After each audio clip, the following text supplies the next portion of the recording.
ಯಾವಾಗಲೂ ಹೀಗೆ ಆಗುತ್ತೆ, ಏನೋ ಮಾಡೋಕ್ಕೋದ್ರೆ ಇನ್ನೇನೋ ಆಗುತ್ತೆ. ಒಂದು ಕೆಲಸ ಮಾಡೋ ಜಾಗದಲ್ಲಿ 2 ಕೆಲಸ ಆಗೋಯ್ತು. ಯಾವ ಹೆಣ್ಮಕ್ಳಿಗೆ ತಾನೇ ಉದ್ದ ಕೂದಲಂದರೆ ಇಷ್ಟ ಇರಲ್ಲ? ಯಾರಿಗೆ ಇಷ್ಟ ಇರುತ್ತೋ ಇಲ್ವೋ ಗೊತ್ತಿಲ್ಲ, ನನಗಂತೂ ಉದ್ದ ಕೂದಲಂದರೆ ಸಿಕ್ಕಾಪಟ್ಟೆ ಇಷ್ಟ. ಸೊ ನೋಡೋಕ್ಕೇನೋ ಉದ್ದವಾಗಿದೆ, ಅಷ್ಟೊಂದು ಇಲ್ಲದೆ ಇದ್ದರೂ ತಕ್ಕ ಮಟ್ಟಿಗಂತೂ ಇದೆ. ನೋಡೋಕೆ ಉದ್ದ ಇರ್ಬೋದು, ಆದರೆ ಅದರಲ್ಲಿರೋ ಪ್ರಾಬ್ಲಮ್ಸ್ಗಳಂತೂ ಸಾವಿರ. Split ends, hair fall, white air, ಇದು 3 ಪ್ರಾಬ್ಲಮ್ ನನಗಿದೆ. ಸೊ ಇದೆಲ್ಲದಕ್ಕೂ ಹೋಮ್ ರೆಮಿಡಿ ಮಾಡೋಣ ಅಂದ್ಬಿಟ್ಟು ಸದ್ಯಕ್ಕೆ ಡ್ಯಾಂಡ್ರಫ್ ಅಂತೂ ಇಲ್ಲ, ಮುಂಚೆ ಇತ್ತು ಇವಾಗಿಲ್ಲ. ಸೊ ಇವತ್ತು ಬಂದು ವೈಟ್ ಏರ್ಗೆ ನಾನು ಒಂದು ಹೋಮ್ ರೆಮಿಡಿನ ತಿಳಿಸ್ಕೊಡ್ತಾ ಇದ್ದೀನಿ. ಸೊ ಇದು ಟೀನೇಜರ್ಸ್ ಹಾಗೆ ಎಲ್ಲರೂ ಕೂಡ ಯೂಸ್ ಮಾಡ್ಬೋದು. ಸೊ ಟೀನೇಜರ್ಸ್ಗೆ ನಾನು ಪ್ರಾಮಿಸ್ ಮಾಡ್ತಾ ಇದ್ದೀನಿ, ಇದು ಯಾವ ರೀತಿಯಾಗಿ ಎಫೆಕ್ಟ್ ಆಗೋದಿಲ್ಲ. ಸೊ ಇದಕ್ಕೆ ಬಂದು 1 ಬೀಟ್ರೂಟು, 1 ಆಮ್ಲ, ಹಾಗೆ ಒಂದು 5-6 ದಾಸವಾಳದ ಎಲೆ, ಸ್ವಲ್ಪ ತುಳಸಿ ಎಲೆಗಳನ್ನ ಹಾಕೋತಾ ಇದ್ದೀನಿ. ಸೊ ಅದೆಲ್ಲವೂ ಕೂಡ ಗ್ರೈಂಡ್ ಮಾಡ್ಕೋಬೇಕಾಗುತ್ತೆ. ಇನ್ನೊಂದು ಕಡೆ ಒಂದು ಪಾತ್ರೆಯಲ್ಲಿ ನೀವು ಚಿಕ್ಕ ಗ್ಲಾಸಲ್ಲಿ, ನಾನಿಲ್ಲಿ ನನ್ನ ಕೂದಲು ಎಷ್ಟಿದೆ ಅದ್ರ ಪ್ರಕಾರವಾಗಿ ಮಾಡ್ಕೋತಾ ಇದ್ದೀನಿ. ಸೊ ನಿಮ್ಮ ಕೂದಲು ನೋಡ್ಕೊಂಡು ನೀವು ಮಾಡ್ಕೋಬೇಕಾಗುತ್ತೆ.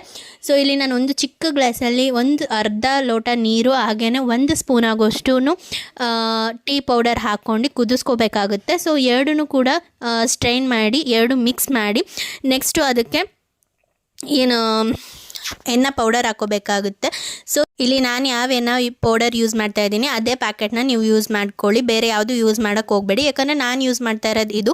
ಬೇರೆದ್ರಲ್ಲಿ ನಿಮ್ಗೆ ಏನಾದ್ರು ಪ್ರಾಬ್ಲಮ್ ಆಗಿಬಿಟ್ಟು ನನ್ನ ವೀಡಿಯೋ ನೋಡ್ಬಿಟ್ಟು ನಿಮ್ಮಿಂದ ಪ್ರಾಬ್ಲಮ್ ಆಯಿತು ಅಂತ ಹೇಳ್ಬೇಡಿ. ಸೊ ಇದು ಗ್ರೈಂಡ್ ಮಾಡೋ ಟೈಮಲ್ಲಿ ಗೋಡೆಗೆಲ್ಲ ಹಾರಿಬಿಡ್ತು, ಕಿಚನ್ ವಾಲ್ಗೆಲ್ಲ. ಸೊ ಇದ್ರ ಪಾತ್ರೆನೇ ಜಾಸ್ತಿ ಇತ್ತು, ಇನ್ನು ಅದ್ರ ಜೊತೆಗೆ ಅದೊಂದು ಬೇರೆ ಕೆಲಸ ಆಗೋಯಿತು. ಸೊ ಇಲ್ಲಿ ತೋರಿಸ್ತಾ ಇದ್ದೀನಲ್ಲ, ಇದೇ ಎಣ್ಣೆ ಪೌಡರು.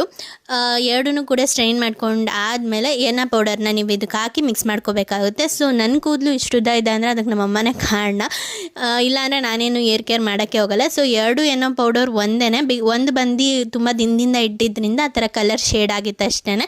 ಅದರಿಂದ ಏನು ಪ್ರಾಬ್ಲಮ್ ಆಗೋದಿಲ್ಲ. ಏನಕ್ಕಂದರೆ ಇದು ನಾನು ಮಾಡಿ ತುಂಬ ದಿನ ಆಯಿತು, ಎಡಿಟ್ ಮಾಡೋಕ್ಕೆ ಟೈಮ್ ಇರಲಿಲ್ಲ, ಅದಕ್ಕೋಸ್ಕರ ಇವಾಗ ಮಾಡ್ತಾಯಿದ್ದೀನಿ. ನಿಮಗೂ ಕೂಡ ಡೈಲಿ ವ್ಯೂವರ್ಸ್ಗಿದ್ರೆ ಗೊತ್ತಿರುತ್ತೆ. ಸೊ ಒಂದು 4 ಡೇಸ್ ನಾನು ಗ್ಯಾಪ್ ತೊಗೊಂಡೆ. ಸೊ ನನಗೇನು ಪ್ರಾಬ್ಲಮ್ ಆಗಿಲ್ಲ. ಸೊ ಬೆಟರ್ ನೀವು ತುಂಬ ದಿನ ಇಟ್ಬಿಟ್ಟು ಏನು ಯೂಸ್ ಮಾಡೋಕ್ಕೆ ಹೋಗಬೇಡಿ, ಇನ್ಸ್ಟೆಂಟಾಗಿ ಯೂಸ್ ಮಾಡ್ಕೊಳ್ಳಿ ತಂದು. ಸೊ ನನ್ನ ಕೈ ನೋಡ್ತಾ ಇರ್ಬೋದು ಎಷ್ಟು ಮೆಹಂದಿ ಥರ ಕಲರ್ ಬಂದಿದೆ ಅಂತ. ಇನ್ನು ಇದೆಲ್ಲ ಕೂಡ ಮಿಕ್ಸ್ ಮಾಡಿ ಸ್ವಲ್ಪ ಒಂದು ಅರ್ಧ ಗಂಟೆ ಬಿಟ್ಬಿಟ್ಟು ಆಮೇಲೆ ಹಚ್ಕೊಳ್ಳಿ. ನನಗೆ ಬಂದು ನಮ್ಮ ಅಮ್ಮನೇ ಹಚ್ಚೋದು, ಏನಕ್ಕಂದರೆ ಉದ್ದ ಇರೋ ಕಾರಣದಿಂದ. ಇದನ್ನು ನೀವು ವಾಶ್ ಮಾಡಬೇಕಾದ್ರೆ ಯಾವುದೇ ರೀತಿಯಾದಂಥ ಶಾಂಪೂನ ಬಳಸಬೇಡಿ, ಹಾಗೇ ಏರ್ ವಾಶ್ ಮಾಡಿ. ನಾನು ಹೇಳ್ತಾ ಇದ್ದೀನಿ, ಇದು ಏರ್ ವಾಶ್ ಮಾಡಾದ್ಮೇಲೆ ಸಿಕ್ಕಾಪಟ್ಟೆ ಡ್ರೈ ಅನಿಸುತ್ತೆ, ಬಿಕಾಸ್ ಬೀಟ್ರೋಟ್ ಅದು ಇದು ಎಲ್ಲ ಹಾಕಿರ್ತೀವಲ್ಲ, ಆ ಕಾರಣದಿಂದ ಸಾಫ್ಟ್ ಇರುತ್ತೆ ಅಂತ ನಾನು ಹೇಳ್ತಾ ಇಲ್ಲ. ಹಾಗೆ ಒಂದೇ ಯೂಸಲ್ಲಿ ನಂಗೆ ರಿಸಲ್ಟ್ ಸಿಕ್ತು ಅಂತ ಕೂಡ ನಾನು ಹೇಳ್ತಾ ಇಲ್ಲ. ಇದು ವೈಟ್ ಏರ್ಗೆ ಯೂಸ್ ಮಾಡ್ತಾ ಇರೋದ್ರಿಂದ ಕಲರ್ ಬರುತ್ತೆ.